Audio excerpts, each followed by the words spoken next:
Mengenang Rima Melati, mulai berkarir tahun 1950-an, hingga pensiun dan jadi perancang busana.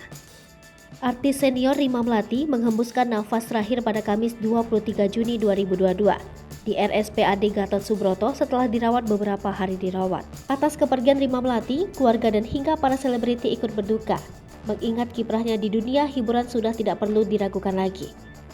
Menilik perjalanan Rima Melati sebagai salah satu artis senior berbakat di dunia hiburan tanah air. Sejak tahun 1950-an, Rima Melati telah berkiprah menghiasi layar kaca hingga menjadi penyanyi di panggung dunia hiburan. Simak perjalanan karir Rima Melati yang pernah mendapat penghargaan tertinggi di dunia perfilman Indonesia. Awal terjun dunia akting. Rima Melati mengawali debut seni aktingnya sejak tahun 1958 dalam film Juara Sepatu Roda. Pada tahun 1970, nama Rima Melati semakin melambung di industri perfilman setelah bermain memerankan Saleha di film Intan Berduri. Setidaknya ada 98 film yang telah dibintangi oleh Rima, meraih segudang penghargaan.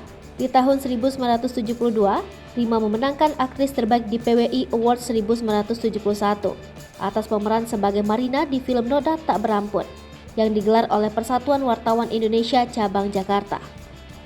Di tahun 2005, Rima memenangkan trofi aktris pendukung terbaik dari Asia Pacific Film Festival. Rima Melati beberapa kali menerima penghargaan Piala Citra untuk film yang dibintanginya. Pada tahun 2007, Rima kembali membuktikan kemampuan aktingnya yang luar biasa. Rima meraih penghargaan Piala Citra sebagai pemeran utama wanita terbaik. Kemudian 2014, ia mendapat penghargaan dari Festival Film Bandung kategori Lifetime Achievement Award. Bergabung dalam grup vokal Baby Dolls. Rima juga bergabung dengan dalam grup vokal Baby Dolls. Grup tersebut diisi oleh Rima, Baby Huay, Gaby Mambo, dan Indriati Iska. Semasa menjadi idol, Baby Dolls selalu kompak dan sempat juga menyelenggarakan acara sosial bersama. Bahkan Presiden pertama Soekarno kemudian mengubah nama girl band tersebut menjadi Boneka Darah, alih profesi sebagai sutradara. Di tengah kesibukannya berakting dan bernyanyi, Rima Melati melebarkan sayapnya menjadi sutradara. Ia sempat menyutradarai proyek sinetron berjudul Api Cinta Antonio Blanco di tahun 1997. Karya Rima ini didasarkan pada kehidupan Antonio Blanco, seorang pelukis Spanyol Amerika yang menetap di Bali. Pensiun menjadi perancang busana. Sejak 2016, Rima Melati telah berhenti di dunia perfilman. Ia pun menikmati masa pensiunnya sebagai perancang busana.